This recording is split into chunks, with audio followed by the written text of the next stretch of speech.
Incroyable, ce phénomène, le phénomène de cette pièce. Vous connaissiez, vous saviez bien sûr qu'elle était très appréciée dans le monde entier. Oui, Comment moi, vous j'avais l'expliquez? Pourquoi elle est quoi? Elle est intemporelle? Elle est universelle? je pense qu'elle est magnifiquement simple, magnifiquement. Elle recoupe pas mal de façons d'écrire le théâtre. Je pense que les personnages sont sur des bases de clowns, vraiment. Il y a en même temps aussi pas mal de psychologie, pas mal et aussi une écriture, comme disait, très musicale et avec des envolées, avec des moments extrêmement lyriques aussi.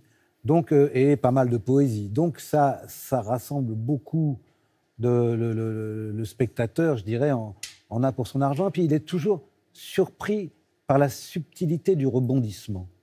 Au théâtre, malgré tout, les coups de théâtre sont souvent un petit peu attendus ou ne surprennent pas tant que ça. Et là, les coups de théâtre vont toujours chercher sur des ressorts extrêmement cachés chez les personnages.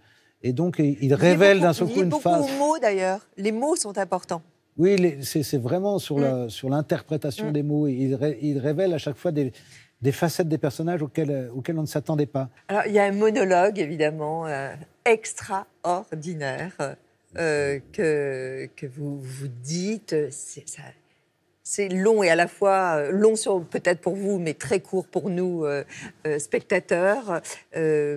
Sur une carte d'invitation pour un mariage, pour votre sur mes propre difficultés mariage. à organiser mon mariage entre les différentes parties de la famille et effectivement toutes les histoires qu'il peut y avoir entre ma mère, les belles-mères, les machins comme ça.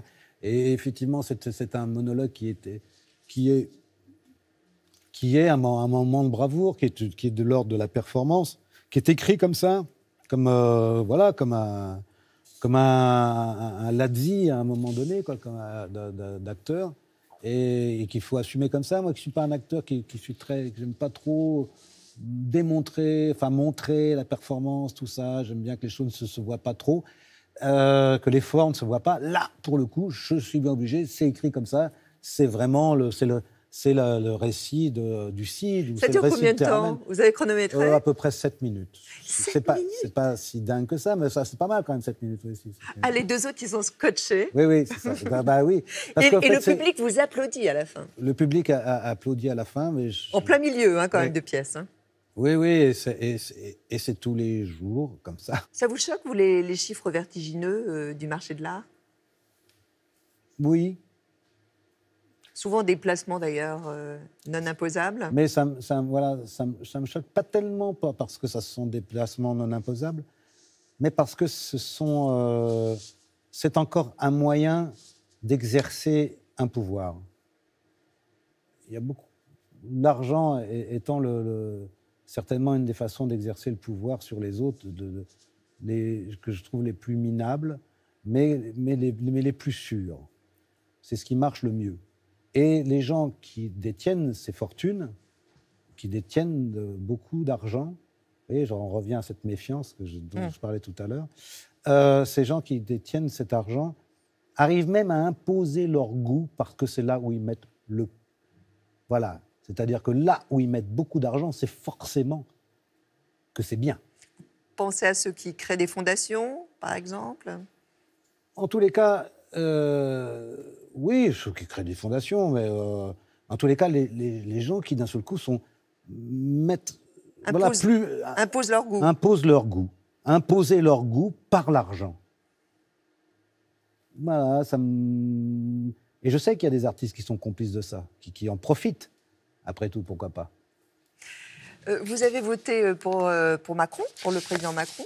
Vos filles vous l'ont reproché, paraît-il.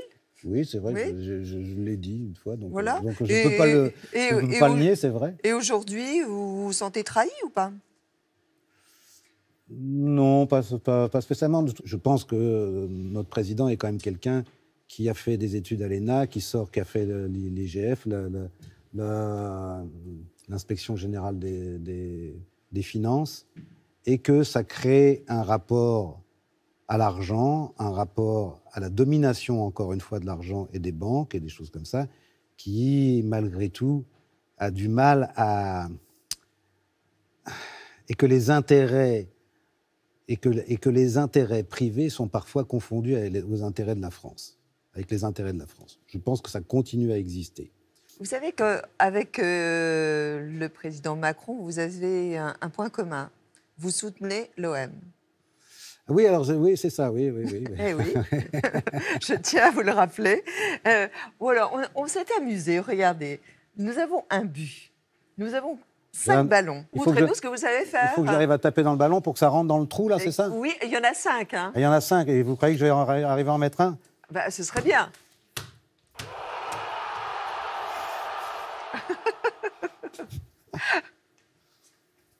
Ah non, celui-là, ça va pas. Hop. 5. Mais déjà... Oh, ouais, de 2. Mais vous êtes excellent. Ah non, là, c'est un peu trop... Moi, je pense qu'au centre, c'est quand même ce qu'il y a de plus Ah, simple. celui-là, au centre, c'est le plus simple. Ouais. Non, ça va. Bon, mais là, pardonnez-moi, mais l'argent aussi, ça existe dans le foot. Oui. Quand on sait que tous les joueurs réunis, PSG, Real Madrid, ça correspond à 1 milliard. 1 milliard d'euros sur la pelouse. Ça vous choque pas, ça? Oui, mais vous savez, au cinéma aussi, il y a de l'argent. C'est-à-dire que cet argent, ce qui me choque, ce ne sont pas l'argent que gagnent les footballeurs. Parce que de toute façon, ça veut dire qu'il y en a d'autres encore qui gagnent encore plus qu'eux, si eux gagnent ça. Mais on a toujours, de tout temps, cherché à des moyens de capter l'argent des pauvres. C'est ça qui rapporte le plus aux riches, c'est capter l'argent des pauvres. Bon, eh ben alors, tous ceux qui ont envie d'aller voir du football, ils vont payer quelque chose. Ils vont même s'acheter des maillots, et des maillots, on en retrouve partout, tout ça. Donc, on est... voilà. Et à des prix déments, souvent. Et à des prix absolument dingues. Les marges doivent être énormes pour fabriquer ces maillots et les vendre. Bon, il y a des gens qui exploitent ça, c'est vrai. Et c'est ça que vous déplorez. Mais en même temps, moi, je dois reconnaître que j'aime bien regarder un match de foot parce que j'aime la virtuosité, la poésie que moi je vois dans un joueur de foot, dans la façon dont il arrive à créer un geste qui sera toujours différent, même s'il répète ses gammes lui aussi, même s'il travaille, tout ça, il y a un moment d'inspiration devant des spectateurs, devant une foule.